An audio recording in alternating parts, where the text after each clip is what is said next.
नमस्कार दोस्तों, मैं अपने चैनल पर आपका हार्दिक स्वागत करता हूं। आज हम बात करेंगे उस मुद्दे पर जिसने हर निवेशक और हर गृहस्थ को सोचने पर मजबूर कर दिया है। क्या अगले हफ्ते फिर सस्ता होगा सोना और चांदी, या आने वाली है एक और बड़ी तेजी? जी हां दोस्तों, दिवाली के बाद जिस तरह सोने और चांदी के दामों में गिरावट देखी जा रही है, उसने बाजार से लेकर आम आदमी तक सभी का ध्यान खींच लिया है।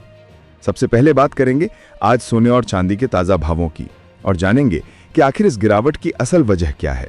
साथ ही ये भी समझेंगे कि जिनके घरों में शादी विवाह जैसे शुभ अवसर आने वाले हैं, उनके लिए यह समय खरीदारी का सही मौका है या नहीं। दोस्तों, सबसे पहले स्वागत है आप सभी का आपके अपने और भरोसेमंद YouTube चैनल स्लिपी न्यूज में। अगर आप रोजाना सोने चांदी के नए दाम और बाजार की सटीक जानकारी सबसे पहले पाना चाहते हैं तो चैनल को सब्सक्राइब करें, वीडियो को एक प्यारा सा लाइक दें और इसे अपने दोस्तों व रिश्तेदारों तक जरूर पहुंचाएं। अब बात करते हैं आज की बड़ी खबर की। आज भारतीय सराफा बाजार के अनुसार 1 ग्राम चांदी का भाव 1470 रुपए है, 8 ग्राम चांदी का भाव 11760 रुपए, 10 ग्राम चांदी का भाव 14700 रुपए, 100 ग्राम का भाव 1,47,000 रुपए और 1 किलो चांदी का भाव 1,47,000 रुपए चल रहा है। इस सप्ताह चांदी के दामों में करीब 350 से 400 रुपए तक की गिरावट दर्ज की गई है, जो एक महत्वपूर्ण करेक्शन माना जा रहा है। यानी चांदी एक बार फिर 1.5 लाख रुपए के नीचे पहुंच गई है। अब ये गिरावट शादी के सीजन में एक राहत की खबर लेकर आई है। जो लोग अपनी बेटियों के लिए गहने बनवाने का सोच रहे हैं, उनके लिए यह समय किसी सुनहरे अवसर से कम नहीं है। लेकिन सवाल वही है कि अगले हफ्ते भी यही रुझान जारी रहेगा। वरिष्ठ विश्लेषकों के अनुसार 30 अक्टूबर को होने वाली डोनाल्ड ट्रंप और चीन के राष्ट्रपति शी जिनपिंग की बैठक बाजार की दिशा तय करेगी। अगर ये मुलाकात सकारात्मक रहती है तो सोने में थोड़ी स्थिरता या हल्की गिरावट देखी जा सकती है, लेकिन अगर माहौल तनावपूर्ण हुआ तो सोने में नई तेजी देखने को मिल सकती है। एक्सपर्ट्स का कहना है कि आने वाले दिनों में बाजार फेडरल रिजर्व की बैठक पर टिका रहेगा, जहां ब्याज दरों में कटौती की उम्मीद जताई जा रही है। अगर फेड दरें घटाता है तो डॉलर कमजोर होगा और सोना मजबूत, यानी गोल्ड की चमक फिर बढ़ सकती है। अब आते हैं तकनीकी विश्लेषण यानी टेक्निकल एनालिसिस की बात पर। चार्ट के अनुसार सोने में 1,60,000 रुपए का एक अहम सपोर्ट लेवल है। अगर यह स्तर टूट गया तो अगला लक्ष्य 60,000 से 58,000 रुपए तक जा सकता है।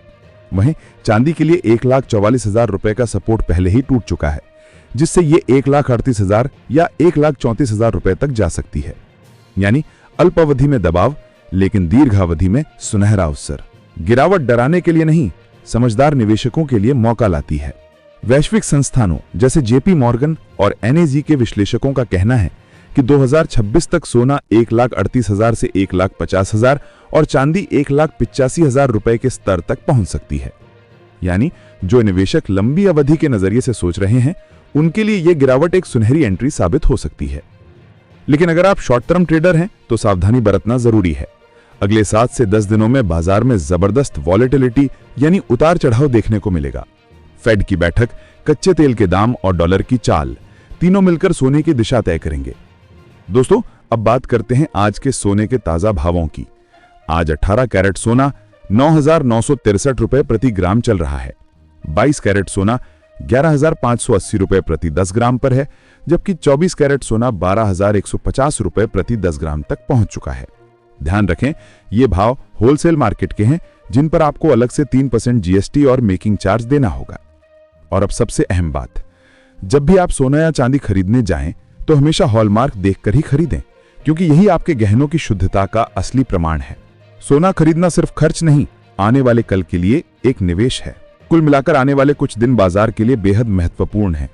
शॉर्ट टर्म में गिरावट संभव है, लेकिन लॉन्ग टर्म में सोने और चांदी दोनों का ट्रेंड अब भी बुलिश है। अगर आप ज्वेलरी खरीदना चाहते हैं या अपने बच्चों के भविष्य के लिए इन्वेस्टमेंट गोल्ड लेना चाहते हैं तो यही वक्त है, क्योंकि ऐसे मौके बार बार नहीं आते। दोस्तों, आप कमेंट बॉक्स में जरूर बताएं कि आपको क्या लगता है। क्या सोने की कीमतें और गिरनी चाहिए या आप रुकनी चाहिए? क्योंकि यही आपकी राय हमारे अगले शो में चर्चा का हिस्सा बनेगी।